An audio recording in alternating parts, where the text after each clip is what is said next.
요즘 여러분들은 어떤 것에 가장 관심이 있으십니까? 어, 뉴스를 보니까요, 행복한 삶의 조건으로 꼽은 것이 있는데 그게 돈입니다. 첫 번째는. 그리고 두 번째는 육체의 건강을 이야기합니다.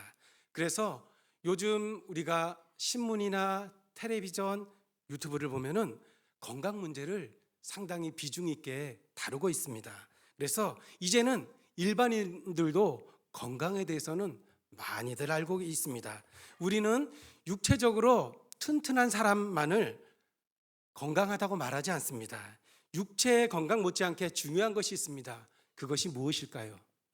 그것은 바로 정신적인 건강입니다. 그리고 정신적인 건강보다 더 중요한 것이 있다면 바로 신앙인들 우리에게는 영적인 건강이 중요합니다. 우리나라의 한 해에 매일 40명의 사람들이 안타깝게 소망이 없어서 목숨을 끊는 일이 있습니다. 우리나라 사람들의 상당수가 정신적으로 건강하지 못하다는 결과입니다. 그리스도인들은 정신적인 건강에 덧붙여서 세상 사람들이 이해하지 못하는 또 다른 차원의 건강을 유지해야 합니다. 그것은 바로 영적인 건강입니다. 언뜻 생각하기에 하나님의 백성들은 늘 예배에 참여하고 말씀의 은혜를 받기 때문에 우리가 늘 영적으로 건강하다고 생각합니다. 그러나 그리스도인들도 교회적으로나 개인적인 이유로 하나님의 은혜를 공급받지 못하면 영적으로 메마를 수 있습니다. 그래서 영적으로 아주 힘들게 신앙생활을 할 수 있습니다. 성경에 기록된 바울의 서신의 대부분은 성도들과 직분자들을 위한 인사로 시작합니다.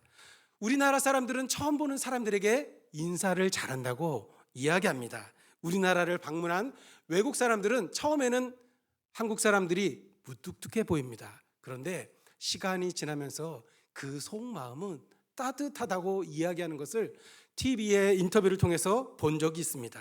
우리가 하나님께 은혜를 받을 때에는 다른 사람들을 무신경하게 대하는 것을 조심해야 합니다. 은혜를 사모한다는 핑계로 주변의 성도는 모르고 오직 나만 은혜 받는 것에 집중하면 안 됩니다. 사도 바울은 오늘 빌립보서를 시작하면서 정중한 인사를 잊지 않고 있습니다. 그것이 1절, 2절 말씀입니다. 1절, 2절 우리 같이 읽겠습니다. 그리스도 예수의 종 바울과 디모데는 그리스도 예수 안에서 빌립보에 사는 모든 성도와 또한 감독들과 집사들에게 편지하노니 2절 하나님 우리 아버지와 주 예수 그리스도로부터 은혜와 평강이 너희에게 있을지어다. 아멘. 우리 그 병원에 가보신 분들은 기억할 겁니다. 의사 선생님이요 처음에 어떻게 하죠? 어디가 아프세요? 그렇게 물어보시죠. 그래서 처음부터 겁을 주거나 본격적인 치료에 들어가지 않습니다. 그리고 환자의 상태를 자세히 물어봅니다. 왜 병원에 왔고 지금 어디가 불편한지 그렇게 물어봅니다. 그러고서 환자와 의사의 신뢰관계가 쌓이면 치료의 강도를 높여갑니다. 그러면 환자가 거부 반응 없이 자기도 모르게 의사를 신뢰하면서 의사 선생님이 말하는 것을 잘 따르게 됩니다. 사도 바울도 먼저 자신의 신분을 밝히고 편지의 수신자가 이 편지를 받는 사람이 누구인지 소개하며 운을 띄웁니다. 사도 바울은 자신을 그리스도의 종이라고 이야기합니다.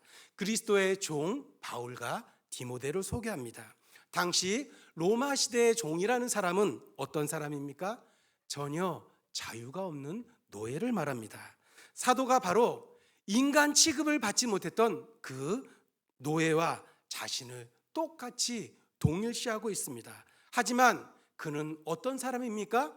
로마 제국의 노예가 아니라 그는 누구의 종이냐면 그리스도 예수의 종입니다. 사도는 이 편지를 빌립보에 있는 모든 성도들과 감독들과 집사들을 위해 썼습니다. 이것을 보면 빌립보 안에는 조직을 갖춘 교회가 있다는 것을 알게 됩니다. 감독은요, 교회에 말씀을 가르치면서 영적인 부분을 담당하는 사람을 말합니다. 지금의 목회자와 같습니다. 사도 바울은 빌립보 성도들을 생각하기만 하면 하나님께 감사하며 그들을 위해서 기도하게 된다. 그들을 생각할 때마다 기도하게 된다고 말하고 있습니다. 오늘 3절 4절은 또 이렇게 말하고 있습니다. 3절 말씀 보겠습니다. 내가 너희를 생각할 때마다 나의 하나님께 감사하며, 4절 간구할 때마다 너희 무리를 위하여 기쁨으로 항상 간구함은. 아멘. 사랑하는 여러분, 여러분은 늘 생각하는 사람이 있습니까? 있다면 누구입니까? 아마 가족, 내가 가장 사랑하는 사람, 또 친한 친구, 지인일 것입니다. 하지만 내가 그들을 생각한다고 해서 매일매일 기도하는 것은 아닙니다. 사도 바울에게 있어서 빌립보 지역은 꿈에도 잊을 수 없는 지역입니다. 그는 처음부터 빌립보로 갈 생각이 없었습니다. 지금의 소아시아, 터키 북부에 집착하고 있었습니다. 그런데요, 사도행전 16장을 보니까 환상 가운데 어떤 사람이 와서 우리를 건너와서 우리에게 복음을 전해주세요, 그렇게 환상을 보게 됩니다. 그래서 바울의 일행이 들어간 첫 번째 성이 바로 빌립보입니다. 사도 바울은 빌립보에서 유대인을 찾기 위해서 회당을 갔습니다. 그런데 거기는 회당이 없었습니다. 그리고 기도하는 곳에서 있었습니다. 그곳에서 누구를 만나게 되냐면 우리가 잘 아는 자주장사 루디아를 만나게 됩니다. 루디아는 아주 적극적인 사람이었습니다. 하나님께서는 이 자주장사하는 이 여인의 루디아의 마음을 열어주셔서 하나님을 모르던 사람이 복음을 접하게 되었습니다. 그리고 루디아의 온 집이 예수를 믿게 되었습니다. 그는 루디아가 강권하는 바람에 그녀의 집에 머무르게 되었습니다. 며칠 후 바울은 바로 루디아가 마련해 준 기도 처소로 가다가 귀신 들린 한 여자아이를 만나게 됩니다. 그 아이는 바울의 일행을 따라다니면서 소리를 지릅니다. 거룩한 종 사도 바울이여, 이렇게 직접적인 방해를 합니다. 특히 이 여자아이는 점을 잘 쳤기 때문에 주인이란 사람은 이 아이를 이용해서 돈을 솔선찮게 벌었습니다. 사도 바울은 쫓아오는 귀신 들린 이 여자아이를 예수 그리스도의 이름으로 귀신을 쫓아냈습니다.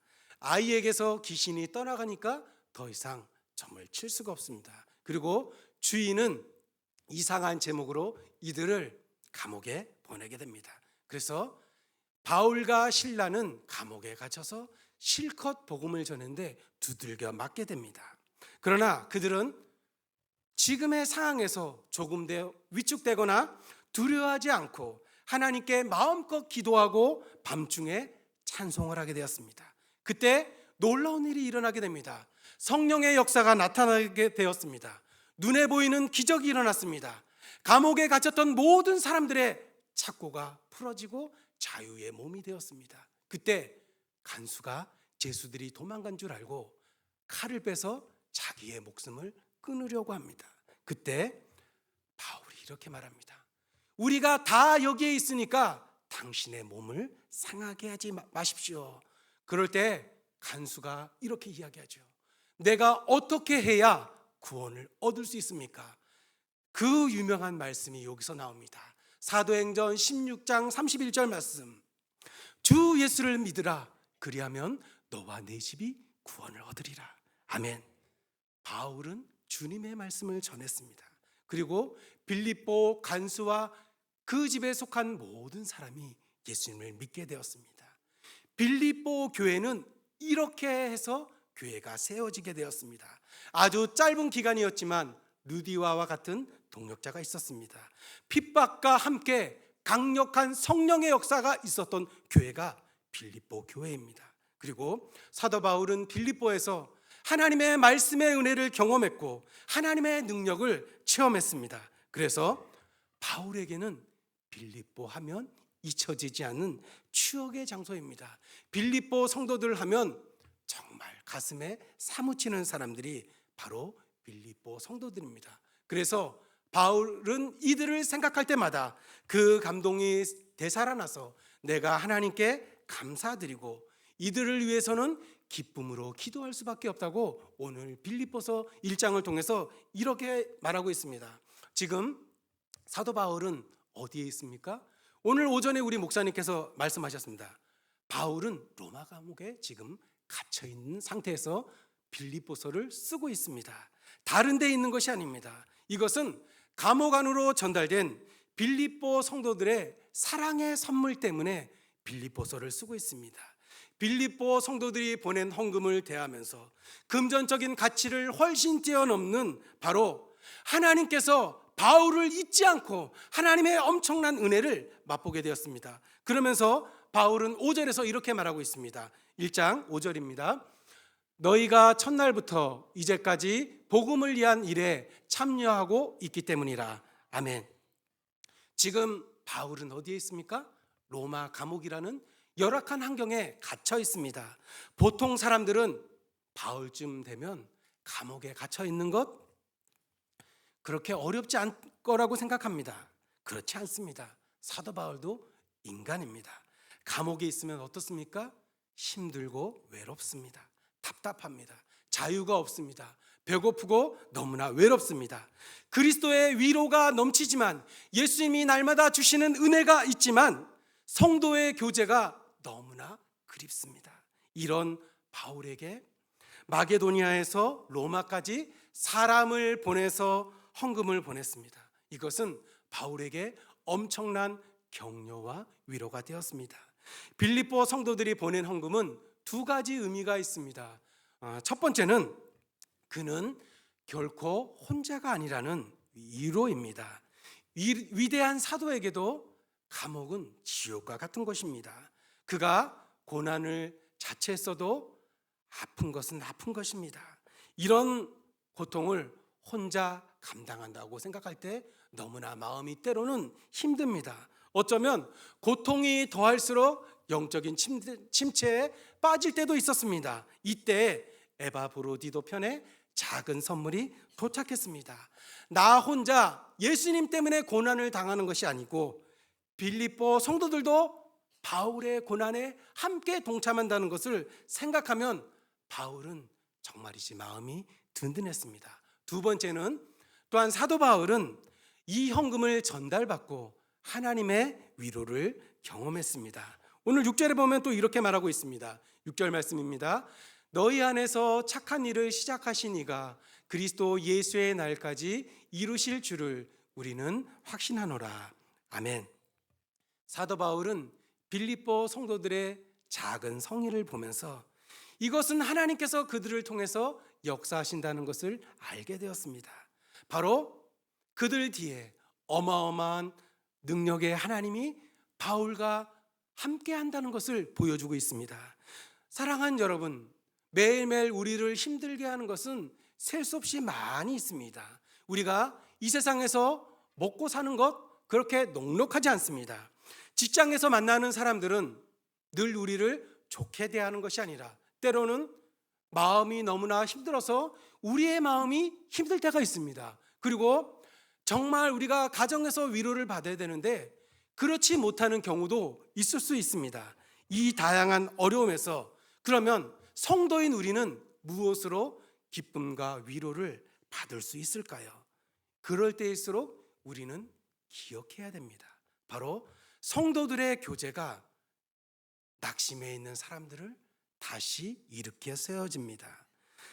서로 힘든 사람을 우리는 찾아가야 합니다. 우리가 만나서 그냥 세상 살아가는 이야기를 하는 것이 아니라 세상 정보를 교환하는 데 그치는 것이 아니라 바로 위로하시는 하나님의 말씀을 통해서 서로를 통해서 듣고 그분이 공급하시는 능력을 우리는 체험해야 합니다.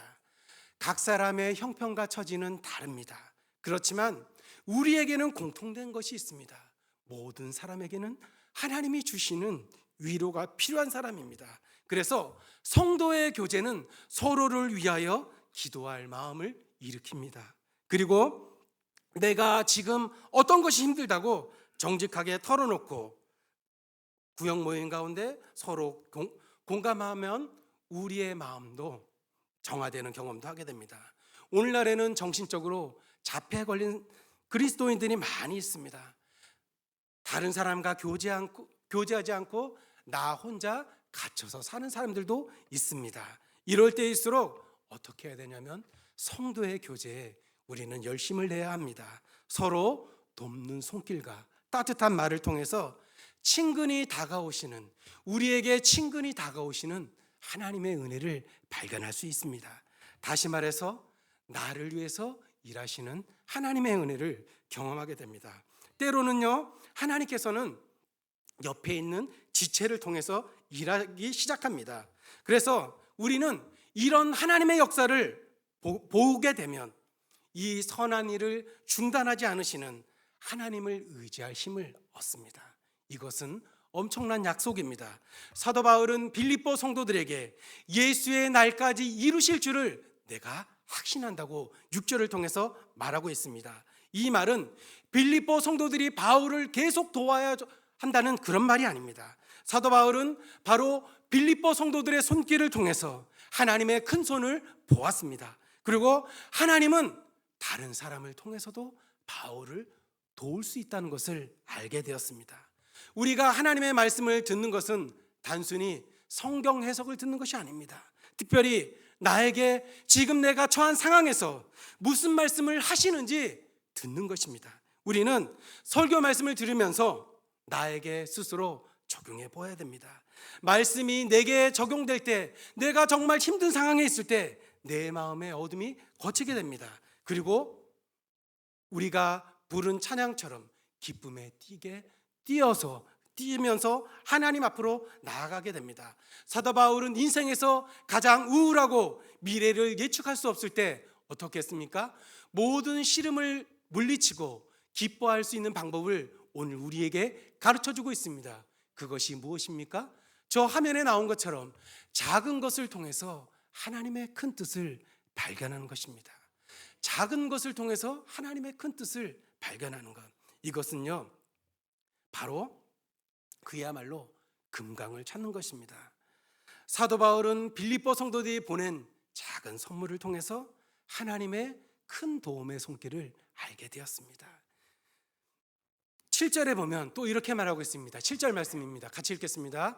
내가 너희 무리를 위하여 이와 같이 생각하는 것이 마땅하니 이는 너희가 내 마음에 있음이며 나의 매임과 복음을 변명함과 확정함에 너희가 다 나와 함께 은혜에 참여한 자가 됨이라. 아멘. 사도 바울이 여러 지역을 다니면서 복음을 전할 때나 유대인의 고발로 감옥에 갇혀 있을 때 그는 너무나 외로웠습니다. 그의 가치를 알아주는 사람은 없었습니다. 같은 그리스도인 가운데 바울을 미워하고 시기하는 사람들이 너무나 많았습니다. 아마도 그가 예수님을 만나기 전에 예수님을 핍박했던 사람이라는 이미지가 있었기 때문에 그렇습니다. 이제는 감옥에 갇혀서 바울은 외로운 싸움을 하고 있습니다. 그런데 빌립보 성도들이 찾아와서 격려해 주었습니다. 이것이 바로 바울에게 힘과 용기를 주었습니다. 누구에게나 다른 사람의 인정과 격려를 받고자 하는 욕구가 있습니다. 하지만 우리는 진심으로 다른 사람을 인정하고 위로하는 일에 인색할 때가 많습니다. 왜냐하면 세상은 무한 경쟁 사회이기 때문에 다른 사람을 넘어뜨리고 내가 올라가야 된다고 우리는 끊임없이 그렇게 듣고 있습니다. 반대로 우리는 다른 사람의 잘못을 지적하고 꼬집고 비판하는 데는 아주 빠릅니다. 그렇게 함으로써 내가 더 많이 알고 있다는 것을 보이기도 합니다. 어쨌거나 이 세상의 모든 사람들은요, 다른 사람의 인정과 격려가 필요합니다. 이를 통해서요, 다른 사람의 격려를 통해서 나에게 열정이 생깁니다. 그리고 그 격려를 통해서 아무 소망이 없었는데 절망 가운데 다시 일어날 수 있는 위로를 얻게 됩니다. 사도 바울이 빌립보 성도들을 통해서 힘을 얻고 나서 그들을 생각하며 너희가 내 마음에 있다고 말합니다. 그들이 바울의 마음을 완전히 차지해 버렸다는 그런 말입니다. 다른 말로 표현하면 마음속에 도저히 지워지지 않을 사랑의 도장을 찍어 놓았다는 그런 뜻입니다. 다른 사람의 마음을 얻는 가장 좋은 방법이 무엇입니까? 그것은 어렵고 힘들 때 지지해 주는 것입니다. 여러분들 자녀를 키울 때 어떻게 하셨습니까? 힘들지? 아빠가 있어, 엄마가 있어. 그렇게 따뜻한 말할 때 자녀들이 다시 힘을 얻습니다. 빌립보 성도들의 도움은 옥중에 있는 바울의 복음 증거 사역에 결정적인 도움이 되었습니다. 당시 바울을 위해서 가장 기본적인 의식주조차 챙겨주는 사람이 없었습니다. 그런데 생각지도 않은 도움을 힘입어 법정에서 복음에 대해서 훌륭하게 변명하게 된다고 바울은 오늘 말씀을 통해서 말하고 있습니다. 복음을 변명한다는 것은 바로 법정에서 자기의 주장을 진술하는 것을 말합니다. 그는 법정에 서서 자기가 왜 체포되어야 했는지, 왜 사도 바울이 로마 감옥에 오게 되었는지 진술해야 했습니다. 그리고 그리스도의 복음이 유대교와 다른 이유와 이방인들에게 복음이 전해져야 하는 이유를 객관적으로 설명해야 했습니다. 빌립보 교회가 바울의 이런 사정을 다 알 수는 없었습니다. 그렇지만 그들에게 복음을 전해준 은사니까 찾아왔고, 와보니까 사도 바울은 로마 감옥에 갇혀 있었습니다. 어쩌면 그들 마음속에 바울의 설교를 한 번이라도 더 듣고 싶은 마음도 있었을 것입니다. 하지만 바울은 그들을 통해서 용기를 얻었습니다. 그의 복음 사역에 얼마나 큰 도움이 되었는지 모릅니다. 사랑하는 사람과 가까이 하고 싶은 것이 우리 사람의 일반적인 마음입니다. 사랑하는 사람이 있는 곳으로 향하는 열차나 고속버스만 보아도 어떻습니까? 마음이 두근거립니다. 그것은 서로의 사랑의 교제를 나눔으로 사랑을 확인하고 싶은 욕망이 있기 때문에 그렇습니다. 사도 바울도 그들을 그토록 사랑하는 사람이 있었습니다. 얼마나 보고 싶은지 예수님의 심장으로 빌립보 성도들을 예수님의 심장으로 사모한다고 말하고 있습니다. 사도 바울은 빌립보 성도들을 생각하면 가슴이 터질 것 같다고 오늘 말씀을 통해서 고백하고 있습니다. 그들에게 어떤 감사의 표현을 말해도 마음에 들었습니다. 예를 들어서 어떤 성도를 생각하는데 정말 마음이 위로가 됩니다. 그분만 생각하면 너무나 힘이 납니다. 그러면 그들을 위해서라면 그 어떤 것이라도 아끼고 싶지 않은 그런 마음이 있습니다. 우리가 아무리 지혜로워도 사람의 속 사정을 모두 다 알 수는 없습니다. 우리가 돕는다고 한 말이 때로는 위로의 말이 아니라 상처를 줄 수도 있습니다. 하지만 우리가 할 수 있는 것이 있습니다. 그것이 무엇일까요? 바로 어려움을 당한 성도들을 위해서 기도하는 것입니다. 그들을 위해서 기도하는 것은 부작용도 없습니다. 우리가 기도하면 하나님께서 앞서서 그분들의 모든 필요를 채워주십니다. 그래서 우리는 연약한 성도들을 위해서, 다른 성도들을 위해서 끊임없이 기도해야 합니다. 그러면 우리는 하나님이 말씀하신 것처럼 정말 많이 사랑할 수 있습니다. 사도 바울은 빌립보 성도들을 위해서 기도했습니다. 빌립보 교회의 강점에 대해서 감사하고 약점을 격려하면서 기도문을 적어 내려갑니다. 9절에 보면 이렇게 고백하고 있습니다. 9절 말씀입니다. 내가 기도하노라 너희 사랑을 지식과 모든 총명으로 점점 더 풍성하게 하사. 아멘. 빌립보 성도들의 사랑과 열정은 대단했습니다. 이 점에 있어서 다른 어떤 성도보다 더 뜨거웠습니다. 그런데 빌립보 성도들에게 부족한 것이 있었습니다. 그것은 바로 지식과 총명입니다. 그들에게는 성경의 지혜가 부족했습니다. 아마도 사도 바울은 빌립보 성도들이 자기들을 도우려고 로마에 왔을 때 그것을 느꼈던 것 같습니다. 빌립보 성도들은 어떤 일이든 관심을 가지고 열심을 내었습니다. 그러나 믿음이 자라는 데는 그들이 진지하지 못했습니다. 그것은 바로 빌립보 성도들이 하나님의 말씀을 잘 배우지 못했기 때문입니다. 하나님의 말씀은 마치 배의 엔진과 같습니다. 엔진이 약하면 어떻게 될까요? 배가 앞으로 나아가지 못합니다. 그리고 계속 같은 자리를 맴돌게 됩니다. 빌립보 성도들은 진리 위에 더 든든히 설 필요가 있었습니다. 그래야 더 믿음의 자리로 나아갈 수 있습니다. 그렇습니다. 신앙에 있어서 균형은 아무리 강조해도 지나치지 않습니다. 그렇다고 균형을 위해서 열심을 자제하라는 말이 아닙니다. 모든 부분에 우리는 열정을 가져야 합니다. 여러분이 하나님의 말씀을 많이 알고 있습니까? 그러면 이제 우리가 해야 할 일이 있습니다. 다른 사람을 많이 사랑하기 위해 힘써야 합니다.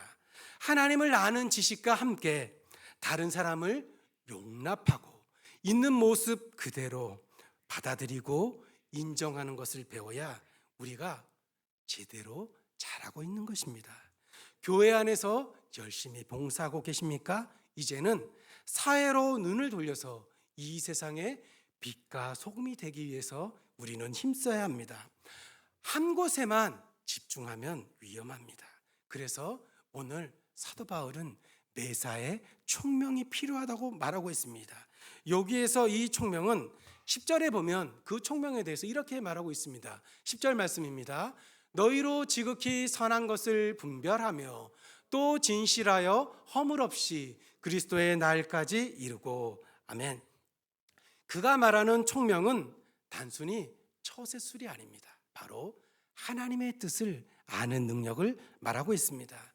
우리 사람은요, 내가 잘하는 것이 있으면 못하는 것도 있습니다. 밖에서 유능한 사람은 집안일에 소홀할 수가 있습니다. 그래서 이것을 잘하면 저것을 못할 수도 있습니다. 그러면 어떻게 해야 우리가 총명하게 행하는 것일까요? 그것은 바로 우선순위를 정해놓고 열심을 내야 합니다. 우선순위를 정해놓고 열심을 내야 합니다. 지극히 선한 것을 분별한다는 것은 더 중요하고 근본적인 가치가 무엇인지 생각하라는 말입니다. 우리가 하나님의 모든 뜻을 다 알고 있는 것 같지만 그렇지 않습니다. 때로는 나의 기준으로 내릴 때가 있습니다. 예를 들어서 누군가를 돕는 것이 하나님의 뜻 같은데 내가 그 사람을 돕는 것이 아무런 힘이 없다면 그냥 자잘할 것이 아니라 정부나 지방자치단체나 그런 것들을 통해서 구호단체를 통해서 우리는 도울 수 있습니다. 이것이 총명입니다. 바울은 빌립보 성도들에 대해서 진실하여 허물 없이 그리스도의 날까지 이르라고 말하고 있습니다. 이 또한 빌립보 성도들에게 부족한 모습이었습니다. 우리나라 성도들은 열심은 있는데 때로는 진실하지 못할 때도 있습니다. 사도 바울은 빌립보 성도들이 진실하고 허물 없이 그리스도의 날까지 이를 것을 확신합니다. 다시 말해서 우리의 신앙은 오늘 열심을 내고 내일은 없는 것이 아니라 한 번 시작하면 언제까지 가야 되냐면 주님이 오실 때까지 지속해야 합니다. 우리가 그러면 예수님께 오래 붙잡혀서 하나님께 사용되는 방법은 그 비결은 무엇일까요? 바른 동기로 시작하는 것입니다. 바른 동기로. 그러면 우리가 무리 없이 오래 쓰임 받을 수 있습니다. 그리고 그들은 믿음의 원칙에 충실했습니다. 먼저 시간이 많이 걸리고 하나님의 부르심을 철저히 검증합니다. 그 후에도 상당한 시간 동안 진실성과 허물 없는 생활이 우리가 몸에 배이들어 우리는 끊임없이 훈련해야 합니다. 진실하지 않으면 열매가 오래가지 못합니다. 진실하지 않은 사람은 그 사람이 하는 일은 얼마 같지 않아서 긍정적인 열매가 아니라 부패한 열매를 많이 맺게 됩니다. 신앙은 한쪽으로 치우치기 쉽습니다. 지혜가 있는 사람은 사랑이 부족하거나 진실하지 못합니다. 기도에 열심히 있는 사람은 말씀에 약할 때가 있습니다. 말씀에 관심이 없을 때가 있습니다. 또 전도에 열심히 있는 사람은 교회로서 자라는 공동체성이 부족할 때가 있습니다. 그래서 바울은 오늘 말씀을 통해서 우리에게 균형 있게 골고루 자라야 한다고, 그래야 큰 능력이 나타난다고 말하고 있습니다. 만약 여러분의 신앙은 어떻습니까? 매일매일 하나님의 은혜로 충만하십니까? 그러면 너무나 감사합니다. 아니면 침체 때문에, 나를 힘들게 하는 그 침체 때문에 힘들어 하십니까? 아이들이 자랄 때 아무리 많이 먹어도 주요 영양소 중에 중요한 영양소가 결핍되면 그 아이는 건강하게 자랄 수가 없습니다. 한쪽으로 치우친 성장은 당장에는 좋은 것 같지만 어느 정도 시간이 지난 후에 아무리 몸부림을 쳐도 자라는 것이 쉽지가 않습니다. 하나님께 우리는 끊임없이 기도해야 됩니다. 나의 신앙에 부족한 것을 하나님 채워주십시오. 우리는 이렇게 하나님 앞에 늘 매일매일 엎드려야 합니다. 우리는 지극히 선한 것을 분별할 수 있어야 합니다. 그냥 선한 것이 아닙니다. 나의 기준에, 내 생각에 좋은 것이 아닙니다. 내가 좋다고 생각하는 것 그 이상입니다. 우리의 분별력이 거기까지 미쳐야 합니다. 저는요 제 수준에 좋은 대로 하기 때문에 그렇게 하면 안 되고, 그리스도의 날까지 그렇게 되면 지속하지 못합니다. 그리고 중도에 포기하게 될 때가 많이 있습니다. 막연히 좋은 것 그거 아닙니다.